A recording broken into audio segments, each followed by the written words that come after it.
Bismillahirrahmanirrahim. Ila hadratin Nabi Mustafa Rasulullah sallallahu alaihi wasallam wa ala alihi wa ashabihi wa azwajihi wa dzurriyyatihi wa ahli baitihi al-kiram. Khususan ila Syekh Ibrahim al-Bajri wa ila Syekh Ibnu Qasim al-Ghazi wa ila Syekh Abi Syuja'. Nafa'ana Allah bi ulumihim syai'ulillahi lahum al-Fatihah. A'udzu billahi minasy syaithanir rajim. Bismillahirrahmanirrahim. Alhamdulillahi rabbil alamin. Arrahmanir rahim. Maliki yaumiddin. Iyyaka na'budu wa iyyaka nasta'in. Ihdinas siratal mustaqim. Siratal ladzina an'amta 'alaihim ghairil maghdubi 'alaihim waladdallin. Bismillahirrahmanirrahim.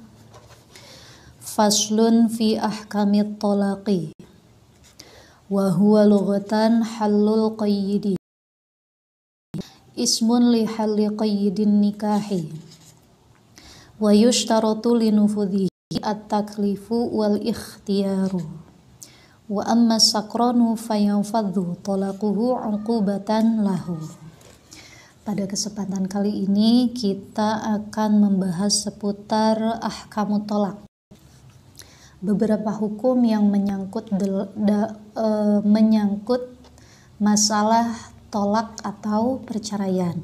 Nah, di materi ini karena untuk masalah tolak ini hubungannya nanti dengan keabsahan rumah tangga yang kita jalani. Penting sekali khususnya untuk kita yang sudah berumah tangga, yang sedang menjalani rumah tangga, atau bagi mereka-mereka yang hampir melanjutkan hidupnya ke jenjang rumah tangga. Nah, di sini sebelum kita masuk ke pembahasan inti, untuk masalah tolak atau perceraian itu sesuatu yang harus kita jauhi, tapi harus kita pelajari. Harus kita jauhi karena yang namanya tolak atau perceraian itu imbasnya bukan hanya kepada kedua belah pihak suami dan istri saja. Nanti juga akan berimbas kepada keluarga dari suami maupun keluarga dari istri yang sudah punya anak. Nah, ini akan berimbas kepada masa depan anak-anak juga. Makanya namanya perceraian itu kan harus kita jauhi. Nah, untuk bisa menjauhi masalah tolak atau perceraian, ya kita harus mendalami ilmu-ilmunya. Sesuatu tuh kita jauhi karena kita sudah tahu madorotnya, kita tahu akibatnya apa. Nah, makanya ini saya katakan tolak itu sesuatu hal yang harus dijauhi tapi harus dipelajari. Nah, terlebih begini, sekarang itu kan banyak orang, banyak kasus seorang suami yang padahal sudah menjatuhkan talak kepada istrinya, tapi karena dia tidak memiliki bekal ilmu agama yang mumpuni, dia tidak merasa kalimatnya itu merupakan sebuah kalimat tolak. Nah, tengkar misalkan, namanya rumah tangga itu kan gak ada yang mulus-mulus aja, gak ada. Siapapun yang menjalani rumah tangga, apapun profesinya, namanya rumah tangga itu kan ada lika-likunya. Namanya juga rumah tangga, naik ke tangga itu kan berat, gak seringan kalau turun. Nah, ini di sini jadi ada suami mengucapkan sebuah kalimat ketika sedang marah. Dia nggak sadar mengucapkan kalimat, padahal kalimat itu masuk ke dalam kategori tolak. Karena dia tidak sadar atau memang tidak tahu ilmunya, akhirnya setelah itu habis baikan melanjutkan rumah tangganya, melanjutkan hubungannya dengan istrinya. Nah, jatuhnya itu kan nanti jadi zina. Nah, yang dikhawatirkan itu di sini. Titik kekhawatirannya itu di sini. Takutnya ada perbuatan zina yang tidak disengaja, ada sesuatu yang dinilai zina tapi tidak disadari. Nah, oleh karena itu pentingnya kita mengetahui ilmu seputar tolak. Nah, di sini dilihat dari lafadznya, tolak itu watolaku mana ya? Watolaku dorbani, tolak itu terbagi ke dalam dua bagian. Sharihun wa kinayatun. Fasarihu ma la yahtamilu ghairu talaq wal kinayah ma tahtamilu ghairahu. Walau talafadhu az-zawju bisarihi wa qala lam urid bihi at-talaq lam yuqbal. Tolak itu ada dua. Yang pertama tolak sorih, ini dilihat dari sisi lafadznya, tolak itu ada dua. Kalimat perceraian itu terbagi dua. Yang pertama ada yang dimaksud dengan tolak sorih. Yang kedua ada yang disebut dengan tolak kinayah. Tolak sorih itu apa? Tolak sorih itu adalah sebuah ungkapan perceraian yang memakai lafadz-lafadz tertentu, yang mana lafadz itu ketika diberi maksudnya ya satu, yaitu tolak atau cerai. Itu namanya tolak sorih. Nah, ada lagi tolak kinayah. Kalau tolak kinayah itu tolak yang memakai sebuah lafadz, sama ini lafadz-lafadz tertentu, tapi lafadz itu bisa dimaksudkan tolak, bisa juga dimaksudkan selain tolak. Nah, ini perbedaannya antara sorih dan kinayah. Nah, untuk tolak sorih ini tidak memerlukan niat. Seorang suami yang mengucapkan kalimat tolak sorih itu tidak butuh niat. Jadi ketika ada suami menjatuhkan kalimat tolak sorih, meskipun dia tidak sengaja, meskipun di dalam hatinya tidak ada niat untuk menceraikan istrinya, ya tetap jadinya cerai. Nah, yang dikhawatirkan kan ini ya, tolak sorih, tetap jadinya cerai. Ya kalau tolaknya tolak 1, tolak 2. Nanti kan tinggal rujuk lagi. Kalau udah tahu hukumnya, tinggal rujuk lagi. Nah, ini kalau jatuhnya udah tolak 3, mau rujuk dari mana? Bisa rujuk juga nanti. Jalani syarat-syarat yang nanti akan diutarakan di dalam pasal yang lain. Nah, yang masuk kategori tolak sorih apa saja? Yang masuk ke dalam kategori tolak sorih itu yang pertama ketika memakai lafaz tolak. Contoh, tolak tuki atau anti tolikun. Ada suami bilang sama istri, mungkin lagi marah atau lagi emosi, lagi ribut, tiba-tiba ngomong, udah tolak tuki, aku menceraikan kamu, saya menceraikan kamu, atau anti tolikun, kamu saya cerai. Nah, tolak, kamu saya tolak, kamu saya talak, boleh apa saja lah, tolak, talak, cerai itu sama-sama saja. Nah, ini masuknya kategori tolak sorih. Jadi meskipun suami tersebut mengucapkan lafaz demikian itu karena posisi emosi, tidak diniatkan di dalam hati untuk mencerai istrinya, ya tidak bisa, kata-kata si suami gak bisa ditarik lagi. Jadi tetap dia itu otomatis pisah. Maksud pisah di sini selesai rumah tangganya dengan istrinya. Kecuali nanti misalkan pengen rujuk lagi, kalau cuma tolak roji'i kan tolak 1, tolak 2 itu bisa rujuk kembali selama si perempuannya belum selesai masa iddah dari tolak itu sendiri. Nah, ini yang pertama lafaz tolak itu masuk ke dalam kategori tolak sorih. Kemudian yang kedua wal firaq. Firaq itu artinya pisah. Sama, ada suami ngomong ke istrinya, mulai sekarang kita pisah, atau mulai sekarang aku pisah dari kamu. Nah, ini sama. Ini juga masuknya kategori tolak sorih yang tidak membutuhkan niat. Jadi ketika terucap kalimat tersebut, jadilah tolak, jadilah perceraian itu. Kemudian wasaroh itu ya pasrah. Saroh tuki wa anti musarrohatun. Nah, aku menyerahkan kamu, maksudnya ya memasrahkan kamu. Nah, ini juga masuk ke dalam kategori tolak sorih, tolak yang jelas. Sorih itu kan jelas. Maksud jelas di sini ya jelas-jelas itu tolak, tidak butuh ke dalam niat tolak. Yang kedua ada tolak kinayah. Kalau tolak kinayah itu memakai lafadz-lafadz yang bisa diartikan dua. Bisa maksudnya itu mungkin ingin cerai, bisa juga maksudnya bukan cerai, tergantung niat suami yang mengucapkan. Jadi kalau tolak kinayah itu menunggu niat, tergantung niat. Ketika suami mengucapkan lafadz kinayah tersebut, di dalam hatinya memang niat menceraikan, ya jadi cerai. Tapi kalau di dalam hatinya tidak ada niat cerai, murni hanya karena emosi, karena ingin membentak istrinya, mungkin karena ingin membuat istrinya jera, nah ini maka tidak jadi cerai. Contohnya mana? Contohnya di sini anti bariyatun khaliyatul haqqi bi ahlik. Misalkan contohnya ada suami ngomong sama istrinya, mulai sekarang, ini cuma salah satu saja. Banyak sebetulnya ya lafadz-lafadz tolak kinayah, cuman adanya fil mutawalat dalam kitab-kitab yang lebih luas pembahasannya daripada apa yang saya baca kali ini. Contohnya misalkan si suami ngomong sama istrinya, udah mulai sekarang saya tidak akan menafkahi kamu. Kamu nggak boleh tidur di kamar saya, misalkan. Nah ini misalkan suami itu mengucapkan kata tersebut tidak lagi mau menafkahi istrinya, itu memang di hatinya niat ingin menceraikan atau apa? Kalau di hatinya niat ingin menceraikan maka jadilah cerai.